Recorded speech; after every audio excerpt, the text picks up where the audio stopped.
good afternoon to everyone, and thank you for choosing to spend your afternoon here with Caroline and myself. And looking down the profiles of people in the room, you are people who come back week after week. So thank you very much for that.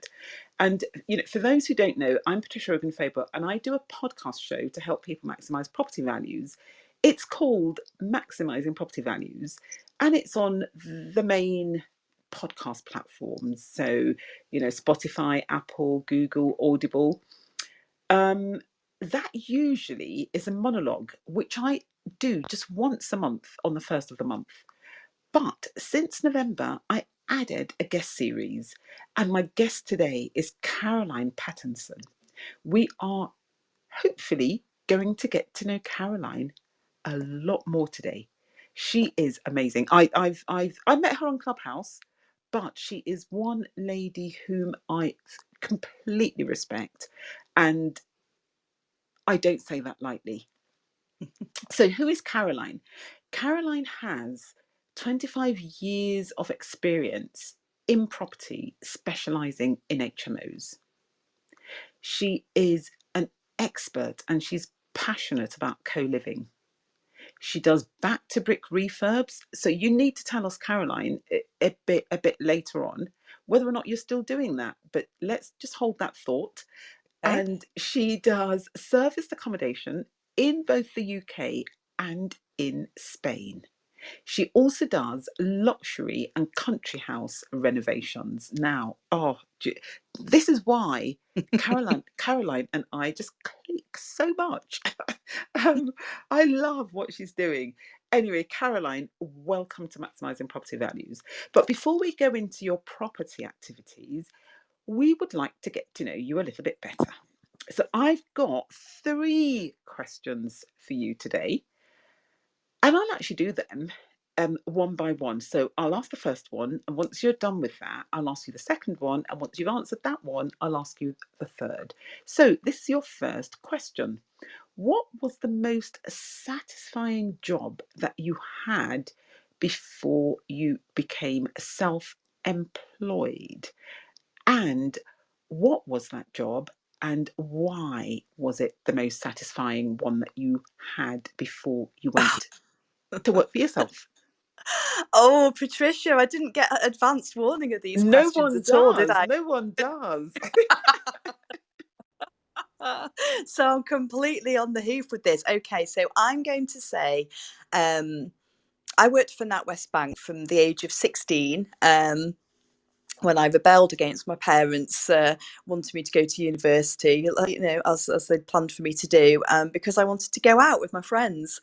And so I basically jacked in my A levels and had a huge argument with my parents and went to work in NatWest. And my parents were so furious. They said, "Don't you dare think that you can just leave that job. Once you realise how hard it is going to work every day." So I stayed in NatWest for 25 years because I was too scared to leave.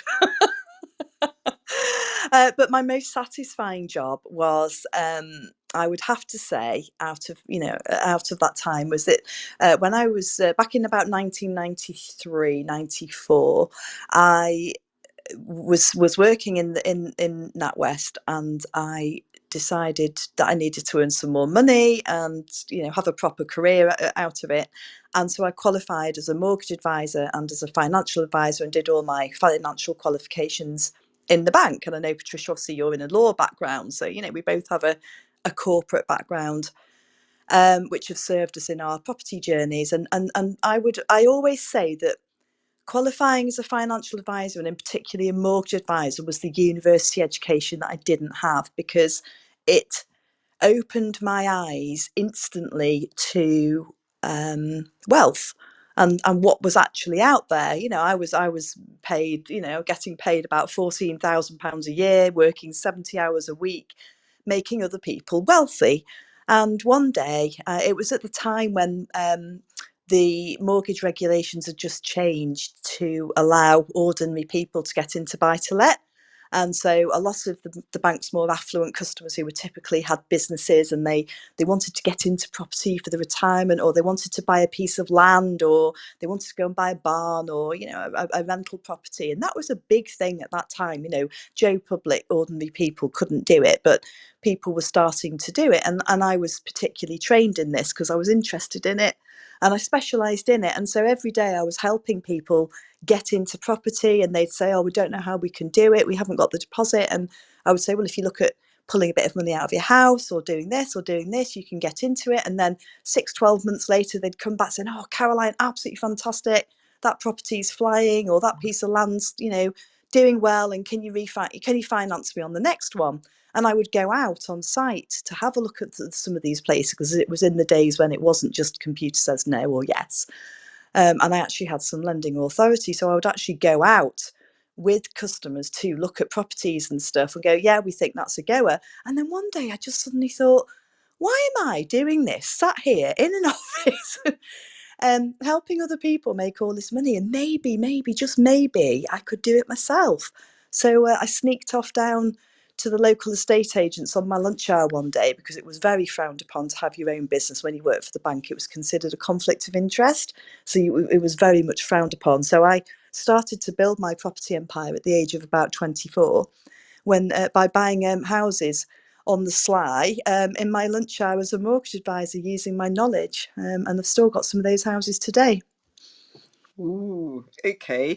Again, I'm going to hold my thoughts on that because we are going to come back to that. But it's so interesting that I'm talking to someone who remembers how it was when not everyone could get a buy-to-let mortgage. It was I think just a select it, few. it was seen to be a very privileged. It was for the wealthy. And I still think that even when George Osborne bought the Section 24 tax in, and even this greedy landlord, horrible tag that all of us want to disassociate with, I think some of it was born out of the days when it was only accessible for people who had a certain level of wealth. Yeah, isn't it just sad? It's nice though that things have opened up, but yeah, I do remember those days. And although I wouldn't have considered myself wealthy, I think I was one of the people who actually benefited from it because um, I had a broker who was able to negotiate for me a line of credit of £3 million, and it was, Wow. go out, Patricia, you can go spend that as long as you pay a 20% deposit. It's absolutely fine. And as long as it values up, here you are, £3 million. And that and that God, and that's amazing. £3 million is a lot of money. And I was doing that for customers. And then one day I suddenly thought, I wonder if I could possibly do it for myself. And that was my first big light bulb moment. wow, great stuff. And as you were talking, I was chuckling away in the background, thinking, oh yes, oh yes, oh yes. Okay, so here's your number two question. What is the worst job that you ever worked at? And why do you say it's the worst one? You know, of everything that you did. So obviously it's going to be another NatWest role, but yeah, 25 years. Which role did you hate the most? Oh, such great questions. You really catch me on the hoof. Well, when I joined when I was 16, my instructions were, there's where you make the tea, there's where you make the coffee, there's where you do the filing and sweep up, and make sure you avoid the admin manager at all times, because do not be on your own in a room with him, because he has wandering hands, which I think was a standard, unfortunately, for majority Oh, of do you women in know, corporate at that time. I just had to come back because I was howling. The admin manager. Oh, oh. Yeah, the admin manager, he was always a creepy, 50-something-year-old white man with BO, who it was just the given. He just was part of the instructions. This is what No, you do, and make sure you're Caroline, alone no in a room. racism, no racism on this podcast, no racism whatsoever. That was my experience, I can just tell you. Anyway, I think it was just the standard sort of acceptance of that was how it was. But that wasn't my worst job. My worst job, actually, in the bank, which I quit in that department, was when I was running a big centre in Liverpool about 16 years ago, and it was a call. I was responsible, so I had about 200 staff, and big budget, millions of pounds worth of budgetary responsibility. I had, for example, the responsibility for all of the ISAs in the whole of country balances, so there was millions and millions of pounds churning through, and it was also a call centre. And very, very fast-paced operation. And I had about three or four departments I was responsible for. And it was just in the aftermath of the Fred Goodwin scandal, and Royal Bank of Scotland, who owned NatWest, had obviously been bailed out by the taxpayer. So we were under permanent threat of redundancy. The staff were being treated appallingly, which I don't like. I very much am a people person. I'm very caring. So I don't like to be sacking people all the time, which is effectively what my job became, even though I was myself, we were all issued with 3-month rolling redundancy, under notice of redundancy, while being expected to work your ass off. And at the same time, customers calling people greedy bankers, and you've collapsed the system and it's your fault, and abusing the staff. And staff were leaving because they were being treated so badly, and it was just awful, awful, toxic environment. So that was my worst time, I would say. Do you know it just listening to what you've just said, you see, people don't realize, do they, that there's a personal cost to everything. Being whipped up by the media that it's the bankers who caused, that recession. People don't stop and think that actually not everyone who works in a bank is guilty. And for people to actually then direct their hate at individuals who are working there, it it's just so sad. Yeah, And it I was very sad, because the frontline staff, many of whom were on minimum wage in a call centre, and working all shifts, and these people were really very much on minimum wage type of jobs, and the abuse they were getting was really distressing. Oh, I can just imagine. Oh, that is just awful. But your third question leads us on to a much more positive note. And I would like you to kind of like say how each of those, the best and the worst, compares to what you're doing now. And that is, I promise you, the last of your I didn't tell you about these, but I'm landing them. Do you know, that's what gives me so much pleasure during these guest series. It's just surprising Oh people. my But word. but do you know what, Caroline? Every single person that I've had on this, they've been like honest and genuine people. So, Yeah. the answer is not something that is not there. It's just a question of, just talking about something that's happened. So, thank you for sharing. But how does each of those compare to what you're doing now? Oh, such great questions.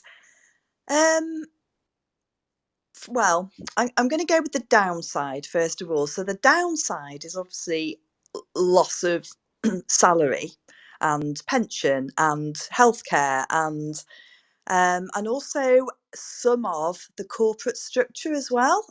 So things that you completely take for granted when you work for a huge organisation, like having intelligent colleagues around you who you can bounce off, having the structure of things like business planning, performance reviews, um, constantly, daily looking at targets and, are they being achieved or not, what adjustments you need to make, customer service, continuous improvement. I could go on and on. Um, you take those things for granted when you are in a corporate environment, and they actually become a pain in the ass, because you're like, I don't want to go to another meeting to discuss my performance. I'd rather just get on with my job, or I don't want to be constantly mithered by colleagues. I just want to make my own decisions, or I don't want to sit in another strategy meeting where it will take forever for all of the stakeholders by the time we've thrashed out finance, legal, risk, sales, the list goes on. And it takes 20 years to make a decision, because it's got to go through so many levels of organization. So that was they were some of the best and the worst things. So I would say that the relief of going self-employed, the downside was, oh my God, I've been paid on the 18th of every month for 25 years. And now I'm not, and I'm completely on my own. And of course, the big point, for there with anybody who is in a job at the moment and looking to get out of it and get into property would be, for goodness sake, get your mortgages whilst you've still got a salary, because it becomes very much more difficult to acquire finance when you're no longer employed. So that would be my top tip to anybody who was thinking about doing it, although that needs a further discussion on someone's own risk profile. But I would say that the biggest thing that I love is being able to do what the hell I want. I do not like being told what to do. I don't like being boxed in. I'm very creative and very ambitious. And if I decide to do something, it's happening and I'm doing it. So the fact that I can just do it, and I don't have to ask anybody's permission, and I don't have to go and sit in endless meetings while people go, oh, yes, but what if, is the biggest high, and just to be autonomous. But the downside was that lack of structure. So what I've done about that, after I kind of, you keep growing all the time, was start to do things like this, to reach out. I worked, it's a real lovely thing to work on your own for the first, I don't know, 3, 4, 5 years. And then after that, you realise that you're not getting the creative input, nobody's challenging you, it gets quite exhausting doing everything on your own. And it's really helpful, to have somebody like you, Patricia, or other people who are doing something similar to go, well, why don't you do it this way? What are you doing that for? How about this? And you think, I didn't even know that was an option and never would have thought of it. So what I've done to overcome those corporate gaps is to actually choose my colleagues, in inverted commas, people like yourself, people who I've met on local business clubs, the Chamber of Commerce, and in other property groups, and I've started to attend networking meetings, not because I want anything out of anybody, but I just enjoy this, chewing the fat, adding value to other people. Help other people in property. That was something else I liked doing. I liked developing staff because I was quite a senior manager, and I liked developing people. I've got no one to develop except myself. So, I like helping other people and bringing them on and adding value. So I'm sort of trying to plug the gap, if you like, through these kinds of forums, which, once you start looking, are everywhere and are fantastic, most of them. Oh, yes, definitely. Do you know, everything that you said just it completely resonated with me. The one thing that I remember being shocked about when I first went self-employed was my copier running out of paper. And you don't know how to fix it. You don't know how to fix the printer. There's Oh, nobody honestly, to do it. it was. It was honestly. I was quite shocked that day, and I thought, do you know, I've taken this for granted that I press print and it prints. Yeah. And I don't have to think about, paper running out or putting paper in the copier. And I thought, ooh, okay, I am now self-employed. This So laughing it's fun. because my printer's exploded upstairs last week, and there's print all over the place, and I haven't got a bloody clue how to fix it. So now I've got no printer and I don't know who to call. Oh no, what, you've got ink all over the place. Yeah, and I don't Oh know how to fix the printer, so I haven't got the printer. So you're just making me smile, because when you work for somebody else, there's somebody that generally does that for you. So no. yeah. Oh dear. Well, I hope you sort your printer out fairly soon. Oh gosh, I, you you can't do without a printer. You need a printer. Yeah, yeah. Yeah. Right. So Caroline, now you you love co-living. I So tell me why you've chosen that, vis-a-vis, as you say, the traditional HMO route. This is, yeah.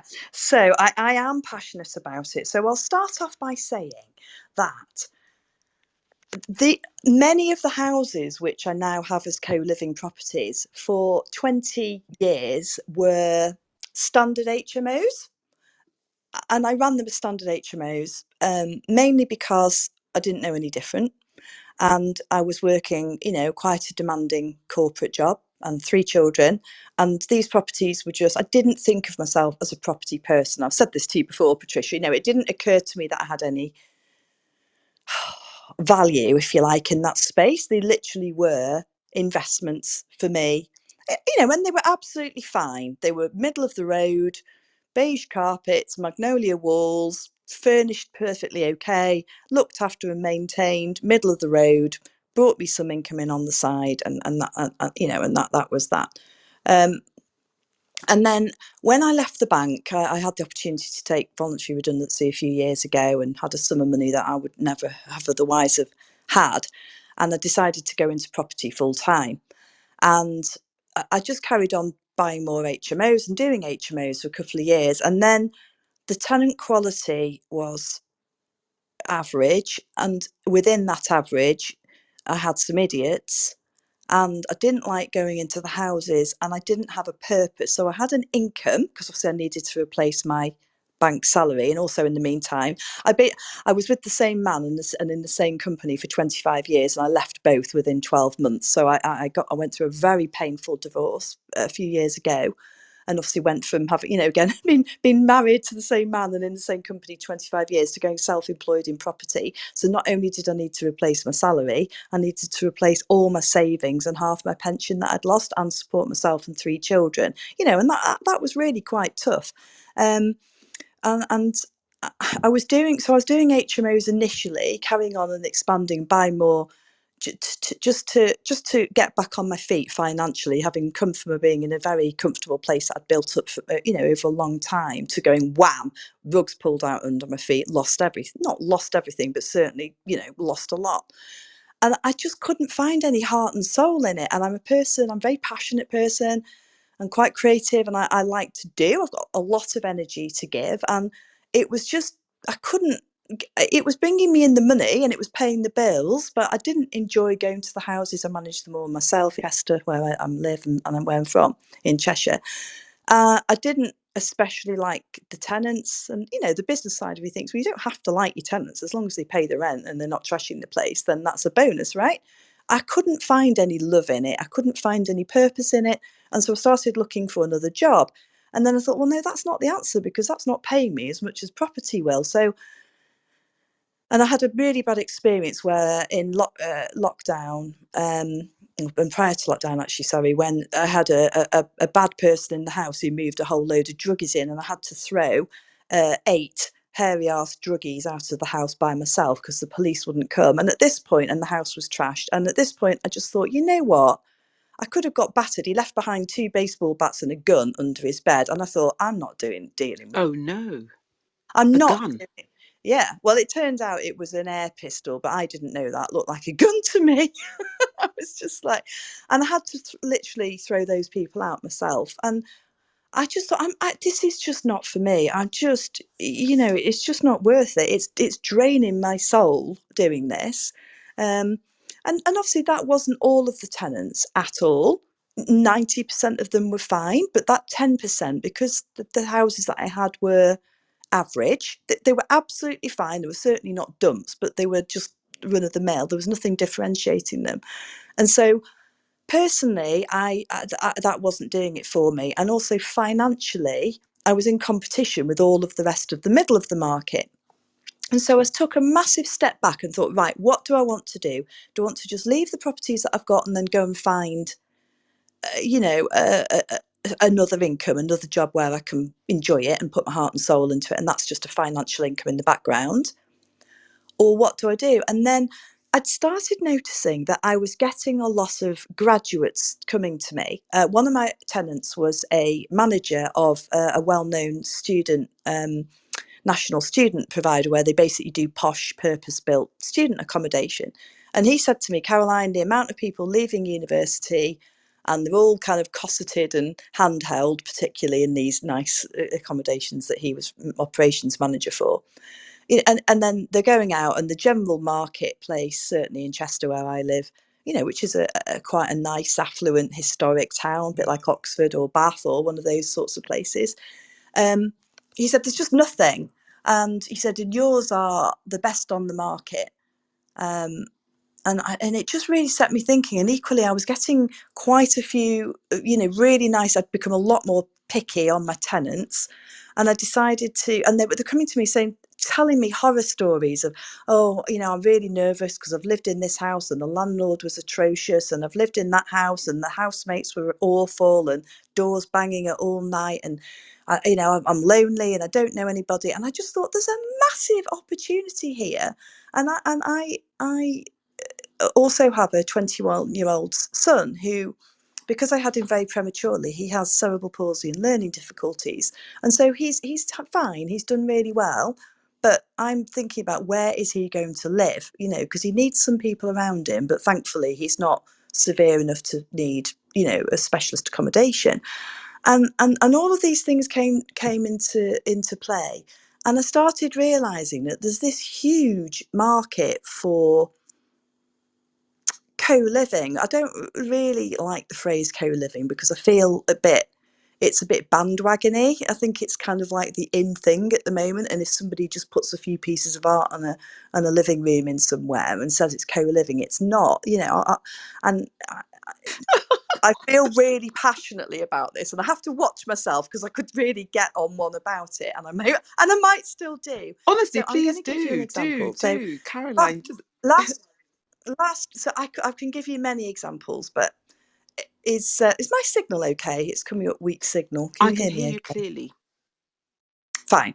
I just keep getting a red banner going across saying poor signal. So I'm just going to give you one off the top of my head from last week. So I have this. So now I only specialise in young professionals. I always did young professionals, but there's young professionals and there's young professionals. I have to practically want to adopt someone now before I'll let them in my house, and I have a wait list till July, and I have people paying me rents which are just ridiculously high compared to anything on the market, to the point that the surveyor said I can't value your property because it just is so far off the scale in terms of income compared to norms that for mortgage purposes I can't, there's not enough data to stack to compare it to, which can be a limitation to watch out for actually in terms of getting all your cash back out if you need to. So that's fine for me, but for somebody else who needs every penny out, they might struggle with that. But if I just give you an example of co-living, so last weekend, I moved in this lovely young man called Ben. He's 23. He's just finished a master's in renewable energy. He's moving from 300 miles away in Scotland. He doesn't know anybody at all. He said, I don't know anyone within a 100-mile radius. And he wants to come and live in a nice house and start his new job. So he's moving to Chester for work, and he doesn't know anybody. So this is absolutely typical of my business. I've got 50 of these people, and I would happily have any of them round to my house. Um, and that's a very far cry from where I've been in the past, I can tell you. And he spoke to me and he said, I was like, it's absolutely fine. He doesn't know the house exists. He's literally viewed it on spare room and off a quick chat with me, and he's taken the room. And when he moved in, I can see the relief of, when that I'm actually there, I exist, the house exists. It's what he thinks, because spare room fraud is an actual thing, same as Airbnb fraud, but that's for another day. When he moved in, I have made sure the house is lovely. So when girls move in, I light some candles in the room. I take some flowers. I don't go over the top with this stuff. I take them out again, by the way, because it's just for first impressions, to be welcoming when they come in. And I say, those are mine. I've just put it in to look nice for you, and they love it. And when he arrived, I'd already teed up another guy called James in the house, who I look at everybody. I'm basically housemate Tinder, Patricia. I kind of think I should do housemate Tinder and trademark this, although I might get sued by actual Tinder. But that's basically what I do. I've found I've got a really extraordinary talent for putting groups of people together in HMOs where I know they'll get on, and I don't credit check any of my tenants. And this will be like shock horror. I literally look at them and think, I know if they're going to pay or not, and I know if they're going to work in the house or not, and that's just experience. But for co-living, that will you get on with other people in the house is really, really important. I was joking with my boyfriend that I have an extraordinary talent for pulling 23-year-old females. But he moved in, and I'd already teed up somebody else that he was moving in. And one of the existing tenants came out, and he was like, "Oh, you all right, mate? Welcome. I'm James. Do you want a hand in with your stuff? With your cases?" And then somebody else came out and said, "Oh, if you travelled far, I'll put the kettle on for you, tea or coffee." And I'm just standing there with this like almost maternal smile on my face, thinking, "Yes, I just love it," because I can just see my new tenant's the relief on his face. He's had a long drive. He has no idea what he's coming to. He's starting a new job the following day. And even though he's fully fledged grown up, he's still got that want for security and something fantastic. And he's like, he absolutely loves the house, but it's the vibe that I create. And then I kind of like made myself scarce, and he came out and he was unloading his car, and I said, "Are you okay? Is it what you hoped it would be? Not is it true to the pictures? Is it what you hoped it would be?" And he said, "They've already said that they're going to take me out for a beer tonight to show me the local pubs and just like help me get settled in." He said, "Caroline, thank you so much." He said, "I feel a bit embarrassed saying this because I'm a bloke." He said, "But I've been really nervous and my mum was worried." And he said, "I just feel so happy. I just know I'm going to be happy here. So thank you." He said, "Thank you so much. No one else in the market is doing what you do." And that is probably just a current example. I'm so passionate. I leave there. Not only have I got a market busting rent on that room, incidentally, as well, but I am so happy. That literally makes my day. And I have helped people overcome previous bad experiences in shared houses, which is many of all sorts. I operate an anti-loneliness strategy through all my houses and a positive mental health. I don't write that down because it sounds really naff, but I genuinely do. I took 40 of my tenants out and paid for them all, paid £1,000 before Christmas to take them all out to a local cocktail bar and have cocktail masterclass before Christmas, because they all live near to each other and they can make new friends. So I'm like housemate Tinder, and then they did. Three of them got on so well together, they've moved out and got their own place. But apart from that, it was great. And they just like, no, who does that? Which landlord does that? And I do that because it actually gives me joy, and the money that people are paying for it is also sky high as well. Wow. Do you know? So, what I'm reading or what I'm hearing from what you've said there is that it's your maternal instinct. Taking these young professionals, usually just coming out of uni, and giving them a safe haven, Definitely. somewhere where they can just be themselves, and you are there looking out for them. That is amazing. It's one of the reasons why I read people who are passionate about what they do things the way you do them. Yes, the money is great, but it's not just about the money, is it? And it sounds like you've created an absolute niche in Chester. And do you know what? One of these days, I am going to drive up and have a look. God, I'd love you to come. And the thing is, I can't understand why more people aren't doing this. Because if you look at the market generally, right, you've got student accommodation is obviously a very well established thing. You've got big corporate players in that market, who build ever more impressive student accommodation with gyms and en suites and social spaces and ping pong and all of that kind of stuff. And they do it for old people as well. If you look at old people's homes now, they're all about community activities and have your own space when you want it, but there's an instant community there for you to make friends. Isolation and loneliness and mental health is a massive thing. And for graduates, and that, I take 22 to 29-year-olds, and I have to like them. I mean, that I'm fortunate at the moment that the market is so buoyant. I can pick and choose. If I don't like somebody, I don't think they're right for the house, they're not coming in. It's simple as that. But I've worked very hard and really, really listened to my customers to do that. I could have another 10 houses now and I could fill them. And I'm kind of, it's not very scalable though. That's the only thing, I'm looking at how I could scale it. But It has to be, you have to care about what you're doing, I think, and I do care. I mean, don't get me wrong, I'm not there once they've moved in and they're settled, that's it, I'll leave them to it. But that first impression that people get, I want people when they move in to think I have, when they're talking to their family, their friends, and they go, oh, how's your new place? They go, oh my God, I absolutely love it. My landlord's fantastic. I feel safe. I'm happy. And I've got a whole bunch of new mates. I could go into my room when I want. It's not party house. I make that absolutely clear. The house is immaculate. And I'm really, really proud to put my house on Instagram and show off where I live. And that happens. It happens all the time. Amazing. But now, Caroline, so I know that there are some roads, some streets where you have more than one. Can you just give us like a price history of, say, like on one of those roads, like how much the first one cost, how much the next one cost, and so on and so forth, just to give people an idea of how the market has actually moved in the meantime. And again, if you can, if you've got the figures to hand, if you don't, not a problem.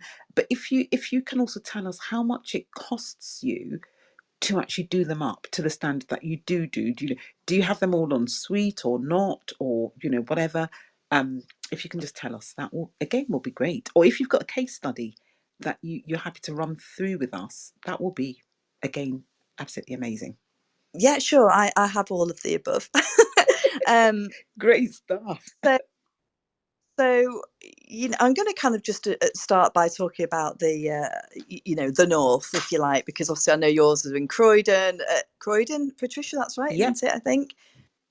And we have a north-south divide, I know, potentially. So I'm located in Chester in Cheshire, which is half an hour from Liverpool and 40 minutes, half an hour south of Liverpool and 40 minutes south of Manchester, and then half an hour into North Wales. So that's kind of geographically, where I am. And like anywhere, you've got areas which are really cheap and you've got areas which are not. Chester's quite an affluent city. In the north, it's nice, and you can buy a three. So if we just take a 3-bedroom, 1-bathroom traditional terraced house with a bay window at the front and 2 above, we've probably all seen those for HMOs. So I've got several of those, and yeah, I've got 7 houses in the same 2 streets because they're near the train station. They're on the good side of town. They are close to shops and bars, and you can walk into the city centre in 10 minutes, and it has parking. So I buy there, and in fact, I used to live in one of those houses when I was that age myself as well. So looks a lot better now than when I lived in it, I can tell you. um, and you can buy one of those houses at the moment in a not done up state for somewhere between 250 and 325,000, depending on the condition and what have you. So minimum 250, 325, something around that kind of ilk. And I've just bought 2 houses in the last 12 months to add to the portfolio, and I'll give you the numbers on both of them. I spend, in answer to your question, I spend amounts which most landlords and builders I work with think are insane. And just like, why are you doing that? Why are you doing that? But if you look at the pictures of what I've produced, that they, I would hope that people will say, yes, okay, you can see that. So I bought a house 12 months ago for 250,000 because it was in a really terrible state, and it has some structural issues as well, so the owner couldn't sell it because nobody could get a mortgage on it, because it wasn't passing, it was failing at valuation every time. And I'm quite well connected in the local area, so I knew about this because the valuer had already phoned me for a comparable on my properties, which he does from time to time, and I usually eke a little bit of information out of him whilst he's at it. So I basically bought this property for 250,000, put the damp course in, knocked some walls out, reconfigured it a little bit. So this particular one is my smallest HMO by room number. The actual house is a 3-storey, beautiful. It's beautiful now. I've restored it. Victorian terraced house. You know, they're so good. I'm a massive fan of loft conversions. I put loft conversions into nearly everything I buy because they are the single best return on investment that I've ever found. So I spent on this particular property. This already had a loft conversion. It was just not done very well, but I didn't have the outlay of that. So most of this, I spent £90,000 on it, and most of that, not all of it, was what you might call cosmetic. You know, that's a lot of money, and you don't have to spend that much. I will just say that right now. You don't have to spend £90,000, because I've just chosen to do this because nearly every house on this street is an HMO. And there's a lot of competition, as there is in any town. And I really want to differentiate the houses, partly because I'm following a zero void strategy. About 3 years ago, I was running at about 93% occupancy. I thought that was all right. And then I figured out that differential between leaving just a couple of weeks between here and there on tenants had actually cost me £30,000. £30,000. I was absolutely horrified. So I thought, no, sod that. I'm not having that. I'm going to really pursue a zero voids policy, which in simple terms obviously means somebody moving out in the morning and somebody else moving in the afternoon. And that's actually working ridiculously well for me, aided by the fact that the market has exploded in that time. But I want my properties to be the cream of the crop, but also because, as I said, I've had a lot of very negative experience with tenants in the past. I've been threatened. I had the druggies. I've had arrears. I've had horrible people. I've had people telling me they're going to turn up at my house when I'm there with my kids. I do not want to operate in that market anymore. I've reached a stage in my life where I'm done with all of that stuff. And so partly the reason I spend what I do is so I can pick and choose tenants, because I have joy now in speaking to my tenants, which I don't do hardly ever, because guess what? The better the tenant, the less they just deal with stuff. They don't pester you all the time. They always pay the rent, and the maintenance of them is very much less. And plus, when I walk in that house, I have pride and I have purpose. So, that particular house, again, that was everything. That was 5 bedrooms, two bathrooms. This particular house is not an ensuite one. I am worried about the valuation office thing, which, Patricia, I know, we've obviously talked about on other clubhouses. So this one, I had been going down the all ensuite route, but this house I haven't. I was worried about it, and I'm getting £700 a room for there. Now, this is a northern town, and £700 a room is not the norm in the area. It's probably more like 500. I'm not getting that for all of the rooms, but the minimum I'm getting per room is 600. So I spent £350,000 on the house by the time you've got stamp duty and bought it. The rent I'm getting is 5 rooms is 3,200, which is £42,280 a year, and I'm making cash flow on that of about 1,700 a month. So that's one case study there.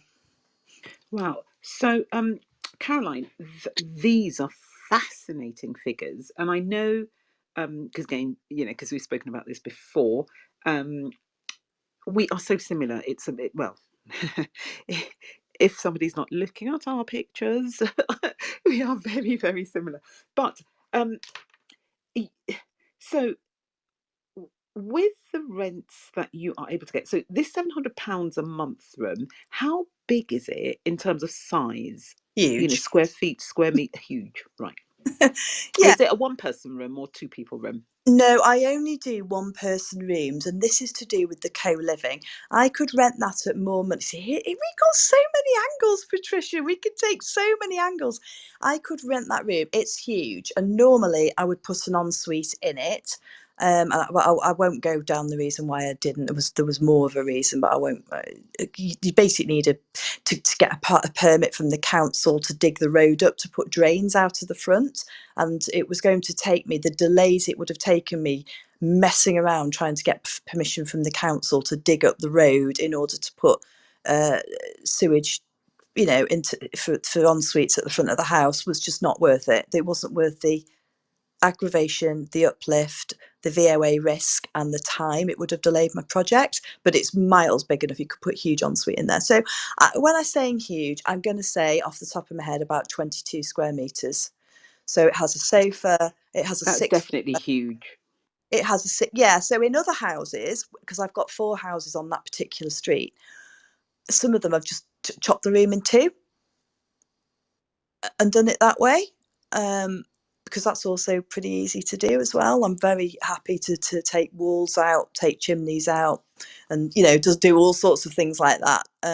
But in this particular case, there are some structural issues with the house as well, so I didn't want to knock it around as quite as much as I have done with the other ones. And also, I was opening a cottage and renovating a cottage and a chapel at the same time, and the builders were going to have a heart attack if I asked them to do any more than they were already.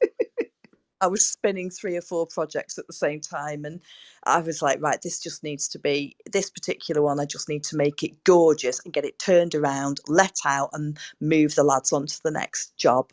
I employ my own builders most of the time because I've been ripped off in the past by unscrupulous ones. So I have some trust issues around builders, so I just employ a few permanently that I trust. Um, but that room's about 22 square meters. It has a sofa, it has a 6 foot bed, it has a huge wardrobe which I put in all my rooms. I don't do the ones like there's lots of gorgeous rooms on Instagram which look fantastic. You couldn't live in them comfortably, in my opinion. There's no storage space.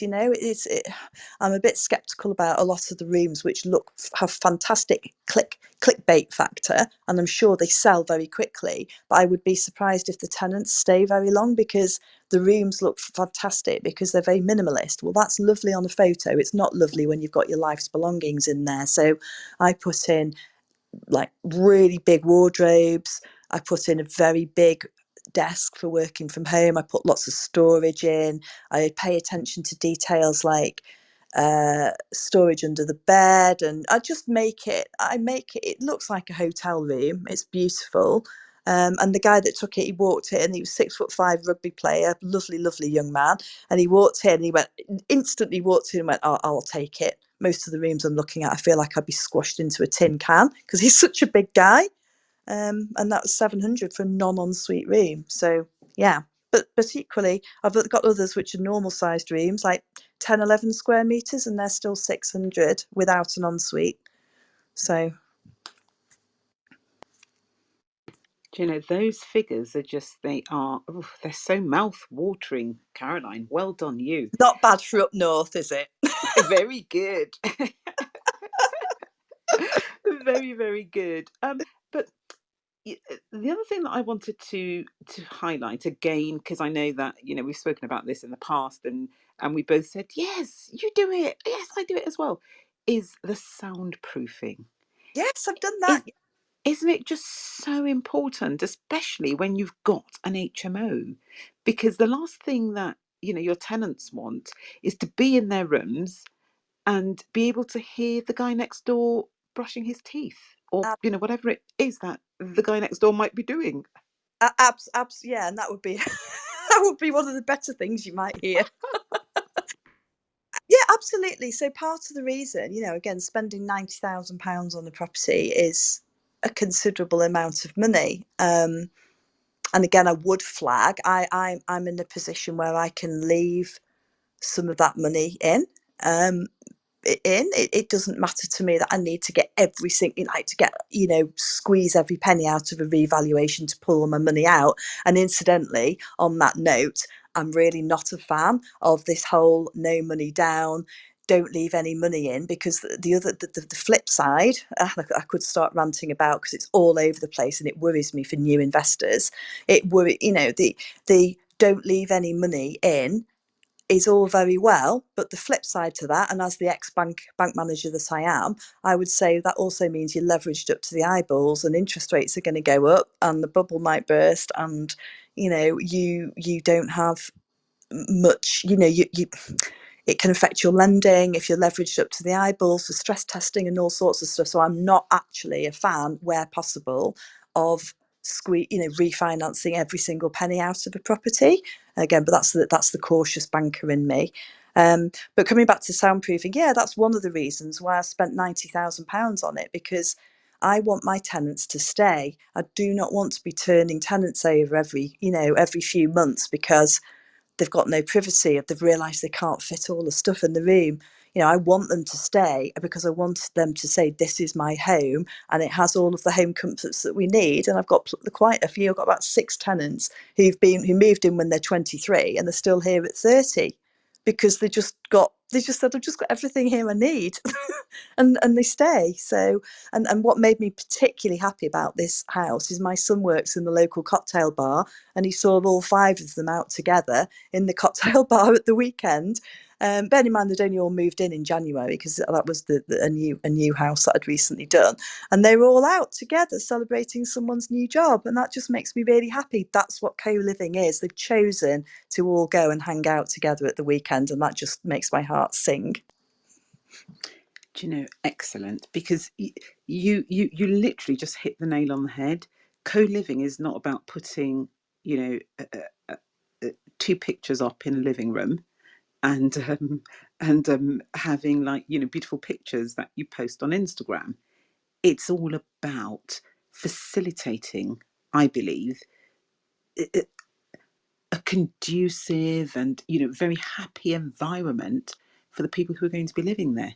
So again, I have to say, well done you. But you are definitely that cautious banker. Um, it reminds me of my banker when I decided that I wanted to scale.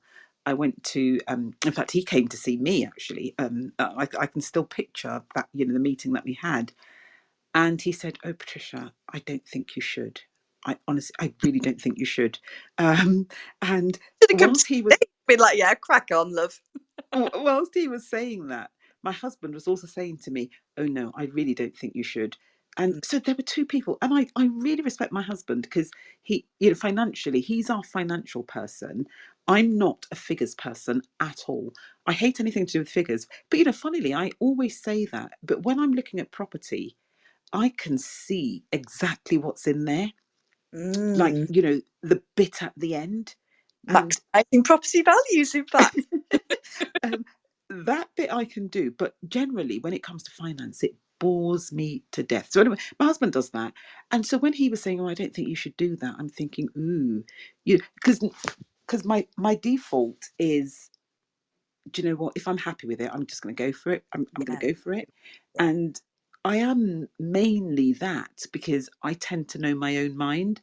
But on this occasion, I thought, ooh, husband who knows about figures is saying, don't do it. Bank manager, whose job it is to, advise me on my finances, is saying, don't do it. Perhaps I ought not. So so I scaled back, because I had these grand plans at the time, and and I thought, okay, fine, let me not go as far as I'm planning to go. But I've looked back at that and I've thought, oh gosh, they're just both overcautious. Anyway, so that was really funny when you said cautious bank manager. I'm thinking, yes, yes, I knew one. I Yeah, knew well, one like it's that. interesting, isn't it? Because cautious or risky is so subjective. My friends think that they're like, oh, we couldn't be a crazy risk taker like you. I don't consider myself to be a crazy risk taker at all. Um, I consider myself to be quite cautious because of my age and my background, I suppose. And yet, I'm very happy to go. Yeah, we'll buy that. Yeah, we'll buy that. Yes, we'll take that. Yes, I'll help. Because it's just confidence, I suppose, really, and vision. It's not, and not being scared of numbers. This house I've just taken on is cash flowing me £1,700 a month. And obviously we've got quite a few of those, and not thinking, not being too scared about, just thinking, well, does it make a profit? Again, ones I see in some of the magazines and stuff where people talk about return on investment. This is another quite controversial, potentially. Return on investment is, to me, it's fine, it's important, but I read case studies in property magazines and things where people are saying, oh yeah, we're making an 18% return on investment, and you think, oh, that's great, and then you look at the numbers and you're like, that's £250 a month. I wouldn't even bother. I wouldn't. I wouldn't entertain it. I wouldn't look at anything that made me less than £1,000 a month. And the return on investment is important to a degree, but that's all to do with the cost of money and interest rates. And already that return on investment is going to change dependent on the market shifting. For me, it would be more about how much actual pound notes is that going to put in my bank account each month from a financial point of view. And the return on investment is important, but it is not, it has to me, there's no point having a fantastic return on investment if it's like £400 a month. That's my personal position. That's why I do HMOs, not family lets. Do you know, Caroline, you've got a point there, but for some of us, I guess, who buy in London, Mm, we have well actually let me talk about me. Um when I buy, in the main, honestly, my mindset is usually, how much value can I add within yeah. the shortest period of time? And then, because then that just opens up another avenue to me. It may be that I'd want to sell it. It may be that I'd want to do, refinance it, or whatever. And the rent in itself, very, very good, but it's never ever my kind of like, my first priority. It's never a priority, actually. Obviously, I'm not going to buy anything that's going to be loss making, never ever.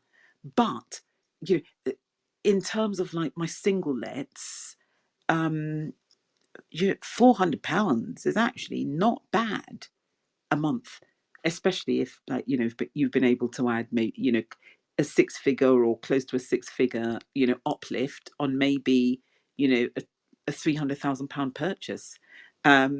So I guess it's slightly different, but yeah, you're absolutely right about return on Yeah, but it's investment. fascinating because this is why these conversations add so much value because, you and I could go out together, or anybody on this call could go out together and look at a potential property and we would all see different things and we would all come from a different perspective. And that's exactly why, your guest series that you're doing, I think had so much value because you would look at it in a completely different way to me. And I might be challenging you and going, well, yeah, but it's only going to generate this. What's the point? And you're going, yes, but it's going to add a six-figure uplift on because I was coming through it at it through an income lens and you're coming at it through a capital lens. And both are really, really, really important. And it just depends on the investor's strategy and capability at that time as to which would be the right decision for them. But actually, that's why sharing these experiences is so important because it is ultimately what is right for one person as a strategy will not be right for another person, even if it's the same house. Fascinating. It is, isn't it? It absolutely is. But, to the point that you made about, some of these case studies, I listened to a lady once who was building. So she was building, like, houses, from the ground up. And I think, if I remember correctly, she was building about 10 houses.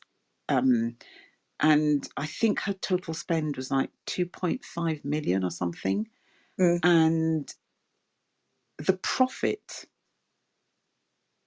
that she was, so this was all, I think she hadn't finished, so she hadn't sold anything, but her projected profits were £250,000. And I was aghast, because I thought, £250,000 for all of the money that you're risking, for all the other risks involved in new builds, £250,000 what profit or income, Patricia? profit. Oh, that could get very quickly eaten away, couldn't it?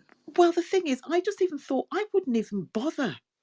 250, you're spending 2.5 and you're only going to get 250. And, like you say, any of the risks that are there could wipe out that profit just, overnight.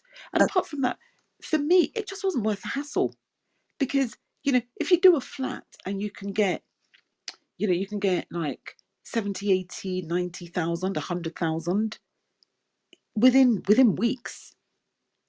Do two of those. You've got your 250. but Why are this you going to go and build 10 houses to get 250? I sat there thinking I must be missing something. And I looked at, Sorry, go on. sorry, Caroline. No, you carry on. Sorry. I was saying, and I looked at the figures and I kept looking at the figures and I thought, oh my gosh, she must be crazy. Anyway, that was that. But isn't that fascinating? Because there'll be so many people, even in the audience here today, thinking, "Are you having a laugh? 250,000? I'd die I'd kill to make £250,000." You know, so this is where, isn't it? It's all very subjective and it's very personal as well. You know, and for me, just coming back to the income, you know, I would love to learn from you, Patricia, because I have had to, because I at the age of 45, obviously, I'd lost a 25-year career. I hadn't lost it, I left it, but I lost the salary that went with it. I lost half my bank pension, which I'd worked my ass off for 25 years and was an old fashioned NatWest Bank gold plated pension. I lost half of that. Half of that went to my ex husband. I lost some land that I'd got planning permission on. I lost properties, you know, in the divorce. So, and I didn't have a salary anymore. And obviously, you know, it come from having two salaries and my property business. So that was, and three kids to support by myself. That was a massive, massive crash for me. I took those decisions. I knew what it would be like, but those decisions, I had to leave my marriage and I had to leave I didn't have to leave my career, but I knew it was not for me anymore. And I didn't want to be living permanently in London either. I'm not in a position to do that with my children. So my focus, absolutely, I was in a hole mentally, financially for 6 months, licking my wounds. And then I thought, well, I can't stay in the hole and no one's going to come and rescue me. So I'm going to have to get off my ass and I'm going to have to start all over again at the age of, well, probably like 46, 47 at this point. And so I was like, I've got to do this. And then I thought, well, I'm not just going to scrape by. I've worked all my life to get where I am. No one's given it to me. And I am not going to be suddenly saying to my kids, oh, we can't afford to take you on holiday anymore and everything. So I decided that I was going to set myself a massive, massive income target that seemed ridiculously terrifying, bearing in mind that having been a lender myself for years, not many people wanted to lend to me because all of a sudden I've got no salary, you know. So so I decided that I was going to do it, and I was very focused on income because my priority was replacing my salary, replacing and being able to give the lifestyle and to provide security for my children. So I had like a massive midlife change. I think if I hadn't have done those things and I was still in my marriage, for example, and my bills were being paid, you know, through that, I probably would be looking more at capital value. And I need to start looking and want to start looking at capital value again shortly. But our circumstances change through our life. And what is fantastic about property, if you know what you're doing, even though there are risks involved, you can choose to focus on income when you suddenly unexpectedly find yourself having to be focused on income, or you can focus on capital growth like you do so successfully, or you can try a combination of the two. This is why it's just such a wonderful industry to be in when it goes right. Which Do you know, Caroline, I honestly could not have put it any better. It's all about the individual, isn't it? And it's about where they are yeah, at that point in time in their lives. Because again, like you so eloquently put it, what is right for A might not necessarily be the best thing for B, and vice versa. So it's all about, you know, people just knowing themselves and doing what is best for them, as opposed to doing what is best for their friend or their neighbour or somebody that they envy or somebody that they love or even hate. You know, we're all individuals. Oh, oh, yeah, absolutely, absolutely.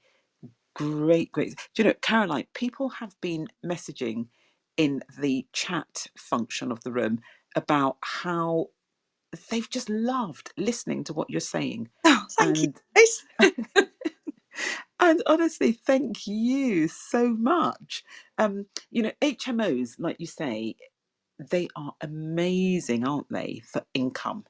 They And can also be a bloody nightmare, as we all know. But I don't want, I do want to be careful not to paint a very glossy picture, because they are not right for everybody, and they can be awful if you get the wrong people. Any property can be awful if you get the wrong tenants in there. Bad tenants, no. do you know, you're absolutely right. But you know, one of the things that I do with my HMOs is there's a clause in the contract that says I have the right to send their payment records to a credit reference agency. Now, like you, all of my tenants, um, are aspirational. Mm, Invariably, they want to buy their own place. mm, So that also keeps people on the straight and narrow. Um, because they don't want anything that's going to mess up. I've never sent their stuff to a credit reference agency. Even when one particular lady, and thank goodness she has now left, she was always late with her rent, always late. She always paid, but she was always late. And I just thought, there's just no point in messing up somebody's life. And it wasn't that she was late because she couldn't afford to. It was late because she just she couldn't be asked. If mm, I didn't chase her, she didn't mm, seem to remember that she had to pay her rents. mm. So the day she left, I was so happy. I was just so pleased. Um, but you get the good and you get the bad. But with good management, HMOs can be really, really great. Because, like you say, four-figure cash flowing, so that's positive income, up net profits, Mm. or gross profits, let's say. Because then we still have to pay the tax and all of that, Oh yeah. but it's still such a good thing, for people looking to replace their income. It probably is. If somebody said to me, I'm looking to leave my job and I need something that's going to, help me replace my income really, really quickly. I've said, and I think I'll carry on saying, for what it is and the amount of effort that you need to put into it, I'd go HMOs. I tend not to, for me, go SA so much, um, because there are so many legal, things to do with SAs that lots of people don't, either they don't know about it or they don't care about them. Yeah. And so I kind of like think, and I've spoken to people before, and I've said, I don't think you can actually do that.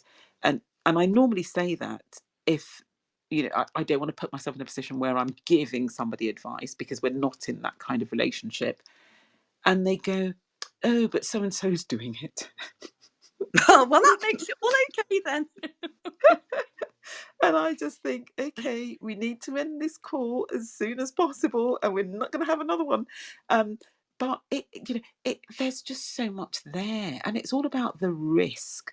Because again, like you, I consider myself to be very risk averse. So the things that I do tend to be like double and triple plated, because I, I've been through, probably like you, Caroline, a number of recessions, Yeah. and you have to live through one to actually appreciate the number of things that can go wrong. And that is why we try and make sure that even if we were to have another one, we'll sail through it. Again, during COVID, there were so many people, saying, during the lockdowns, oh, I don't know if I'm going to be able to survive this, because they'd gone to their banks and they'd asked for payment holidays and all of that. But a good business, if we run a good business, that shouldn't have happened. There should have been no need for any of that.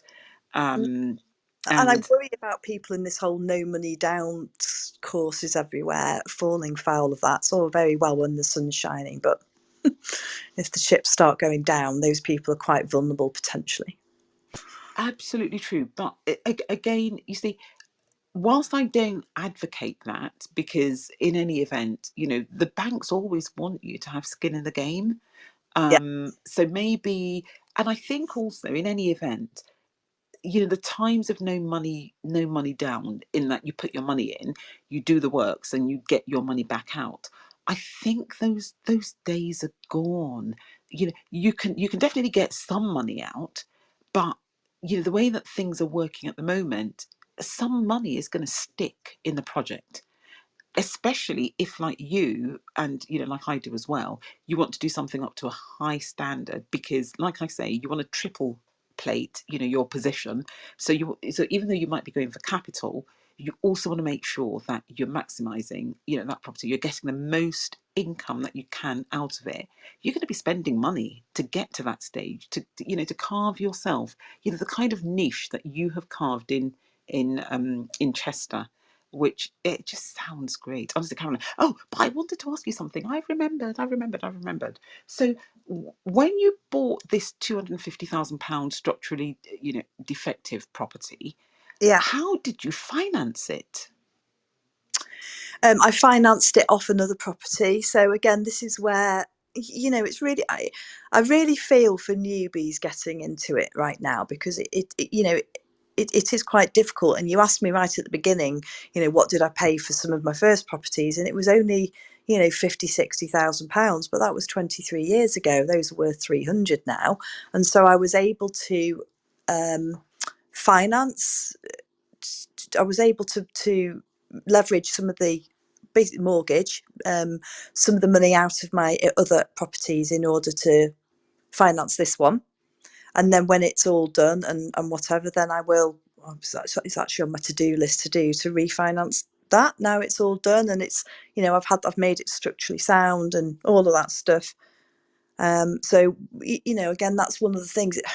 It's like anything, isn't it? The frustration is getting started, but once you do, there are massive risks, and I don't want to sound like I'm all glossy here. I was ripped off for a builder for for £70,000 on a 7-bed, 7-ensuite HMO that I was doing in 2020, and another property as well. And I was ripped off for £70,000, which I'm still paying back. That now money is now stuck on one of my other properties, and I'm going to be paying that back forever. And he's effectively run off with the money. So I just mention that because I don't want to sound like everything is all sparkly and streets paved with gold, because it's not. The business is risky. I thought I was experienced enough for that not to happen to me, and it turns out that he was more experienced in relieving people of their money.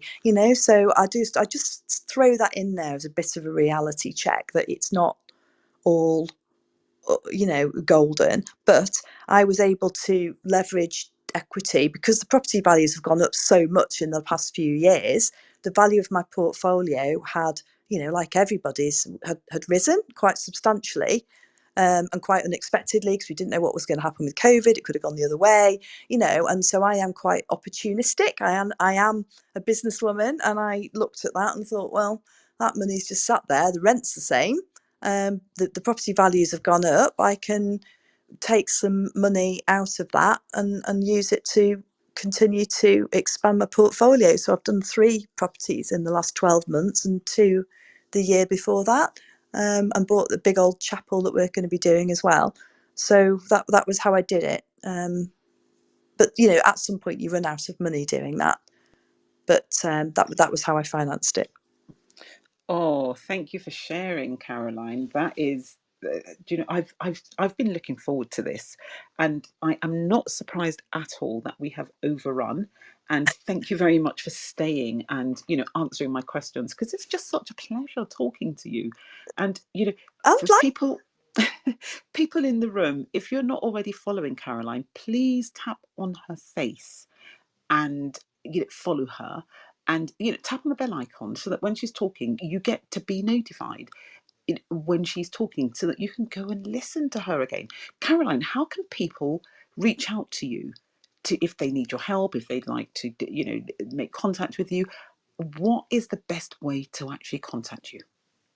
Yeah, so I'm very poor on my social media, Patricia, aren't I? I just do things because I like doing it, as opposed to I'm not trying to sell anything, or if people want me to help them, I will. And the best way, you can probably just message me here on Clubhouse. It has a private message facility now, so you can message me here on Clubhouse. You can also find me on LinkedIn and also Facebook. I'm not very good on Instagram, so I wouldn't bother with that one. But I know, Patricia, that I need to sort it out. It's on my list. Need to sort my link tree out and get all of that done, but I haven't yet. So Clubhouse, LinkedIn, Caroline Pattinson, Chester Home Share, or Facebook. Excellent. So you have heard it here. And again, this recording today is going to be on Clubhouse for at least a week. I keep saying at least a week, and then I leave it on for. I haven't quite decided yet, but at least a week, definitely at least a week. But on Wednesday, it will be released as a podcast. So if you would like to listen to it as a podcast, with all of my initial wittering being edited out, you will be able to find it on, as I said earlier, the popular podcast platforms. And if you tap on the link above, that's for people in the room at the moment, you might be able to see if your favourite listening app is actually one of the ones that the podcast has been submitted to. And yes, and if you enjoy this, please review and or rate it, because it'll be great to just know that you've really enjoyed listening to Caroline. And on that note, Caroline, I want to say thank you so much for spending your afternoon here, and I've thoroughly enjoyed our conversation. Uh, And Thank you so much for inviting me. It's an honour and a privilege. oh, thank you. And next week, people, we've got Jason Patterson. So Caroline is Pattinson and Jason is Patterson, so they're not related. And Jason, if you've listened to him, you are going to want to come back here next week on Wednesday at 12 noon to listen to him, because he and I are going to get into short leases and all the other things that he's doing. So I look forward to seeing everyone next week. And thank you very much for spending your afternoon with Caroline and myself.